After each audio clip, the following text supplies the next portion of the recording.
जीतने वाले कुछ अलग काम नहीं करते बल्कि वो सेम काम को अलग तरीके से करते हैं। यह शिव खेड़ा का स्टेटमेंट उनकी बुक जीत आपकी से लिया गया है। जब ये बुक पब्लिश हुई तो उसके बाद पूरी दुनिया भर में लाखों लोगों ने इस बुक को पढ़ा और अपने जिंदगी में काफी कुछ परिवर्तन लाया। अगर आप भी इस बुक को पढ़ते हैं तो मैं दावे के साथ कह सकता हूँ कि आपकी भी जिंदगी बदलने वाली है। अगर आप अपने जिंदगी को बदलना चाहते हैं, अपने सोच को बदलना चाहते हैं, अपने विचार को बदलना चाहते हैं, अपने नजरिया को बदलना चाहते हैं तो इस बुक को एक बार जरूर पढ़िए। और फिर आप जब पढ़ेंगे तभी आप समझ पाएंगे कि इस बुक में क्या मेंशन किया गया है और किन बातों पर इस पर फोकस किया गया है। आज हम लोग इस वीडियो में बात करेंगे कि वो कौन से कारण है जिससे कि लोग जिंदगी में अक्सर असफल हो जाते हैं। हम इसके दो बेसिक रीजन के बारे में आगे इस वीडियो में डिटेल से बात करेंगे कि हमारे असफलता के पीछे दो बेसिक कारण क्या है। वैसे तो बहुत सारे कारण हैं लेकिन मैं दो ही कारण पर डिस्कस करूंगा आज के इस वीडियो में।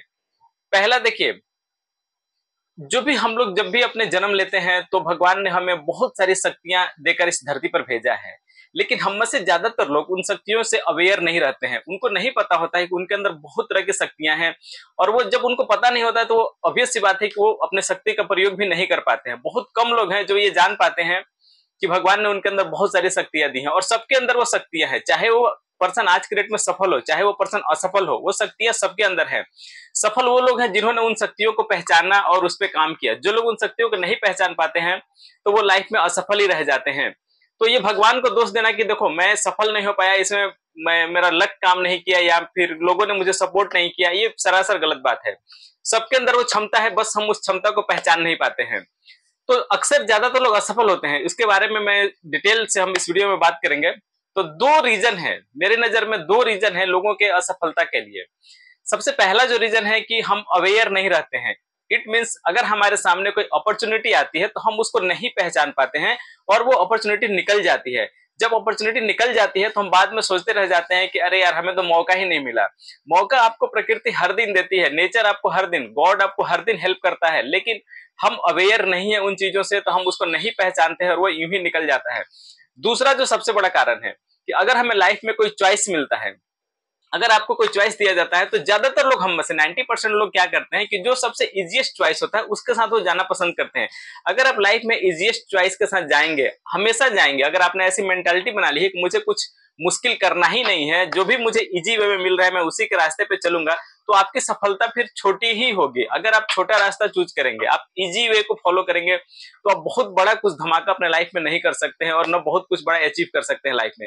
अगर आपको बहुत कुछ बड़ा अचीव करना है तो आपको वो डिफिकल्ट रास्ते चूज करने पड़ेंगे, क्योंकि डिफिकल्ट रास्ता ही आपको, जो जिस मंजिल को मतलब अचीव करने के लिए मुश्किल होता है रास्ता, तो वहां पे जो आपका सक्सेस होता है, जो रिवार्ड होता है, अगर आप किसी तरीके से वहां तक पहुंच जाते हैं तो बहुत बड़ा होता है। तो दो ये जो मेंटालिटी है लोगों को कि अवेयर नहीं रहना, मौके को नहीं पहचानना, और दूसरा कि इजीएस्ट रास्ता को चूज करना, ये हमारे नजर में दो बेसिक लैक है कि लोग इसके वजह से सफल नहीं हो पाते हैं। अगर ये दो चीजें आपको समझ में आ जाती हैं और आप अगर इसका यूज करना शुरू करते हैं, अगर आप आज से भी, मान लो पास्ट में आपने जितनी भी गलतियां की आप उसको भूल जाओ और आज से आप ये कसम खाओ कि मुझे ना अब हमेशा अपने आंख, कान और इसको, मुंह को खुला रखना है और ये ऑब्जर्व करना है कि मेरे लिए कौन सी अपॉर्चुनिटी आ रही है। अगर अपॉर्चुनिटी आती है तो आपको उसको ग्रैब्स करना पड़ेगा। अगर आप आज से ट्राई करते हैं, नए नए अपॉर्चुनिटी को ढूंढते हैं अपने सफलता के लिए, तो यकीन मानो आप अगर साल 2 साल प्रैक्टिस करेंगे ना तो फिर उसके बाद जो अपॉर्चुनिटी आएगी तो आप उनको ग्रैब्स करने लगेंगे। अभी आप जब लर्निंग फेज में होते हैं तो अपॉर्चुनिटी अभी आएगी आपके पास, लेकिन आप उसको ग्रैब्स नहीं कर सकते, अपॉर्चुनिटी यूं ही निकल जाएगी आपके हाथ से। जब अपॉर्चुनिटी चली जाती है तब हमें पता चलता है कि अरे यार इतनी बड़ी अपॉर्चुनिटी आई थी लाइफ में और वो यूं ही निकल गई, हम तो उसके बारे में ध्यान ही नहीं रहा मुझे, या फिर पता नहीं मैं किस रोबोटिक लाइफ में जी रहा था। आज की डेट में देखेंगे बहुत सारा लाइफ जो है ना रोबोटिक है, वो कुछ सोचते ही नहीं है, बस हर दिन उठते हैं और सेम काम को रिपीट करते हैं। जैसे कि रोबोट, एक बार आपने उसको इंस्ट्रक्शन दे दी, उसके अंदर कोई कोडिंग कर दिया गया तो उसका काम है सिर्फ उसी काम को रिपीट करना, उसी इंस्ट्रक्शन को बार बार फॉलो करना। तो हम में से ज्यादातर लोगों का लाइफ एक तो रोबोटिक हो गया है, हमारे अंदर वो कुछ अलग कुछ सोचने का क्षमता है ही नहीं। अगर कुछ लोगों में है भी तो वो सोचना नहीं चाहते उस डायरेक्शन में, वो कहते हैं कि यार फालतू का पचड़े में क्यों पड़ना है, लाइफ चल रही है सीधी तो चलने दो इसको इसी तरीका से। तो इस तरह की थिंकिंग जो है ना बेसिकली हमारे असफलता के कारण है।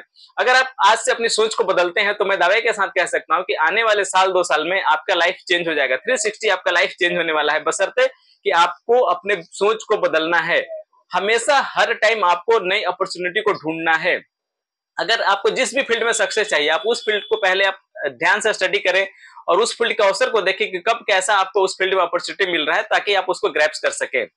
दूसरा, हमें अपना जो एटीट्यूड है कि इजी गोइंग जो एटीट्यूड है उसको आपको बदलना पड़ेगा। जब तक आप अपने इजी गोइंग एटीट्यूड को नहीं बदलते हैं तो आप लाइफ में बहुत बड़ा अचीव नहीं कर पाएंगे। यकीन मानिए, आप बहुत बड़े अचीव करने के लिए बने हैं, इस धरती पे आप आए हैं कि आपको बहुत कुछ अचीव करना है, लेकिन आप अपने एटीट्यूड की वजह से आप उन सक्सेस को अचीव नहीं कर पाते हैं जिसके कि आप 100% हकदार हैं। अगर आप अपने आप को देखेंगे और अगल बगल लोगों से आप तुलना करेंगे तो आप पाएंगे कि आप उनसे बहुत बेटर हैं, लेकिन आप कुछ उनसे अलग नहीं कर पा रहे हैं और आप भी उनके साथ ही मिलजुल के रह रहे हैं और उसी सोसाइटी में रह रहे हैं। आप अपने लिविंग स्टैंडर्ड को भी नहीं उठा पा रहे हैं, जबकि आपके पास उनसे बहुत अधिक क्षमता है। तो ऐसा क्यों हो रहा है? ऐसा इसलिए हो रहा है कि जब हमें अपॉर्चुनिटी आती है, जब हमें चॉइस मिलता है कि आपको किस रास्ते पे जाना है, तो हम इजी वाले रास्ते को चूज कर लेते हैं, क्योंकि हम ये नहीं चाहते हैं कि फालतू के पचड़े में पड़ना।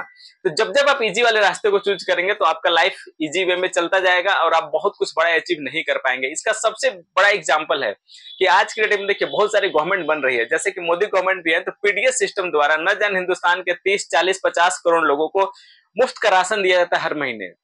जब उनको मुफ्त का रास्ता मिलता है, तो मुफ्त का राशन जब मिलता है तो ये क्या है? इजी रास्ता है। अगर उनको सरवाइव करना है, उनको खाना है, 2 वक्त की रोटी चाहिए, अगर ये सरकार मुफ्त की राशन नहीं देती तो वो क्या करते हैं? वो मुश्किल रास्ता चुनते, वो चूज करते काम करने के लिए। हो सकता है उसमें से बहुत सारे लोग लाइफ में सक्सेस भी कर जाते हैं। वो सोचते हैं कि यार इतने पैसे से क्या होगा, मैं और कुछ बड़ा करना चाहता हूँ। उनकी थिंकिंग बड़ी रहती है कि मुझे ज्यादा अर्न करना है। लेकिन जब सरकार उनको फ्री में दे रही है, जो कि इजी में अवेलेबल है, उनको फ्री में दे रही है, क्या करना है? घर से जाना है बास्केट लेकर और राशन की दुकान पे जाना है, अंगूठा लगाना है और अपना पैसा वो राशन लेकर चले आना है उनको। तो ये इजी रास्ता है। तो इस इजी रास्ते पे जाने की वजह से वो लोग जो बहुत लाइफ में कुछ अचीव कर सकते थे, अपने आने वाली पीढ़ी की किस्मत बदल सकते थे, वो भी स्टक हो जाते हैं और वो इस चक्रव्यूह में फंस के रह जाते हैं और वो लाइफ में कुछ नहीं कर पाते हैं, क्योंकि उनके आने वाली पीढ़ी भी फिर उसी पर डिपेंडेंट रहेगी कि भाई जब हमारे पीछे वाले लोगों ने हमें सपोर्ट नहीं किया तो हम क्या करें। तो वो सिर्फ अपना लाइफ नहीं खराब कर रहे, अपने आने वाले पीढ़ी का भी लाइफ खराब कर रहे हैं। तो हमें क्या करना है? हमें कभी भी इजी वाले रास्ते को नहीं फॉलो करना है। हमें हमेशा लाइफ में जो डिफिकल्ट हो, जो चैलेंजेस वाले रास्ते हो, हमें उन पे जाना है।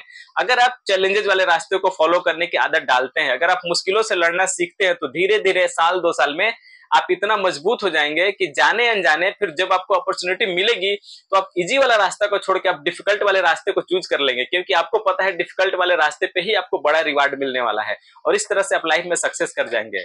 ये कुछ जितनी चीजें मैं बात कर रहा हूँ कि अपने एटीट्यूड को चेंज करना या फिर अपने चॉइस को बदलना, ये इतना आसान नहीं है। इसमें आपको बहुत समय लगने वाला है। अगर आप अवेयर रह के 1-2 साल आप प्रैक्टिस करते हैं, अपने आप को ये ट्रेंड करते हैं अपने दिमाग को कि मुझे हमेशा अगर कोई भी मुझे मौका मिलता है अपने लाइफ में ग्रो करने का, तो मैं उसको जरूर पकड़ूंगा, उस मौका को हाथ से नहीं जाने दूंगा।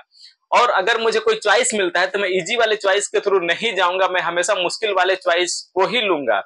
अब इसी राह पे बढ़ते रहते हैं, प्रैक्टिस करते रहते हैं, तो आप एक दिन सफल हो जाते हैं। और सफलता का कोई बहुत ऐसा पैमाना नहीं है कि आपको कोई घोर कर पिला देगा या कुछ ऐसा नहीं है टॉनिक टाइप की, अगर हम उसको एक गिलास में डालें और आपको घोल कर पिला दे तो आप सफल हो जाएंगे। नहीं, आपको सफल होना है तो आपको अपने अंदर ही चेंजेस लाना पड़ेगा, अपनी मेंटालिटी को, अपनी थिंकिंग को ही बदलना पड़ेगा, तभी आप सफल हो पाएंगे। अगर इस 2 चीजों पे आप काम नहीं करते हैं तो कितने भी आप हार्डवर्क कर ले, कितने भी आप मेहनत कर ले, आप लाइफ में सक्सेस को अचीव नहीं कर सकते हैं, क्योंकि ये बेसिक है। अगर मान लो कि मैं एक एग्जांपल देखते हैं, मान लो एक बहुत बड़ी बिल्डिंग है और उसके टॉप पे जाना है, आपको छत पर जाना है और आप उस बिल्डिंग में हजारों कमरे हैं और आपको उस बिल्डिंग में छोड़ दिया जाता है और रास्ता नहीं बताया जाता है कि किधर से स्टेयर है उसका जाने का, और आपको बोला जाता है आप ढूंढो स्टेयर को। आप परेशान हो जाते हैं, ढूंढते घंटा 2 घंटा 4 घंटा लग जाता है, आप कहीं वहीं पे गोल गोल घूम रहे हैं। लेकिन अगर इतने में कोई पर्सन आता है और बोलता है कि देखो ये वाला जो गेट है ना, अगर इसे आप ओपन करते हो तो यहीं से स्टेयर का रास्ता है, तो जब वो आपको पहला सीढ़ी बताया जाता है कि देखो ये स्टेयर का रास्ता है, पहला सीढ़ी पे आपकी कदम रखवाता है, तो आप अपने मंजिल तक पहुंच जाते हो। तो सेम उसी तरीका से कि आप भटके हुए हो, अगर आपको सफल होना है तो ये एटीट्यूड को अपने बदलना पड़ेगा, अपनी थिंकिंग प्रोसेस को बदलना पड़ेगा, आपको अवेयर रहना पड़ेगा। आपको लाइफ में अगर जो भी नई संभावनाएं, नए विचार मिलता है तो उसको आपको स्वागत करना है उस विचार को, और अपने लिए भी उस नए विचार को क्रिएट करना है कि नई थॉट के पीछे आपको जाना है और अवेयर रहना है। दूसरी बात कि कभी भी लाइफ में इजी रास्ता, शॉर्टकट को आपको नहीं चुनना है। अगर आप शॉर्टकट को नहीं चुनते हैं तो एक दिन आप जरूर सफल होंगे। कितना टाइम लगेगा ये पर्सन टू पर्सन डिपेंड करता है, लेकिन हमारा काम है ट्राई करना, ये नहीं देखना कि हम कितने साल या कितने समय में सक्सेस हो जाएंगे। जब आपके अंदर वो सारी चीजें फुलफिल हो जाएंगी तो आप एक दिन धीरे धीरे अपने आप को उस जगह पे पाएंगे कि जहां आपको लगेगा कि आप लाइफ में कुछ अचीव कर पाए हैं और सक्सेस हो पाए हैं। तो आज के वीडियो में इतना ही और मिलते हैं अगले वीडियो में, तब तक के लिए बाय बाय।